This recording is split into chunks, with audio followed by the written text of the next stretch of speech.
Pinatikos naman ng ilang miyembro ng Makabayan Coalition ang resulta ng katatapos lamang na halalan. Sa pulong balitaan, idiniin ng isa nilang senatoriable na si Piston President Camody Floranda na marami raw ng mga boto ang hindi nabilang.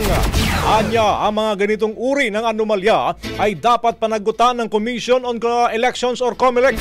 Kinundi na naman ni Kabataan First nominee Rene Co ang kawalan ng aksyon ng poll body at ito'y sa patuloy daw ng pag-atake sa Makabayan, kabilang na ang red tagging at harassment. Para naman sa Gabriela, ang posibleng hindi magkapanalo ng kanilang grupo ay nangangahulugan ng kakulangan ng totoong representasyon ng mga kababaihan sa Kamara. Kung maalala, wala ni isa sa pambato ng Makabayan ang nakapasok sa Senado. Sa mga party list naman, ang Kamara o sa party list naman sa Kamara, tanging ang ACT, Teachers at Kabataan pa lamang ang may tsansa na magkaroon ng isang seat sa Kongreso. Ang Gabriela hindi pa tiyak kung makakapasok.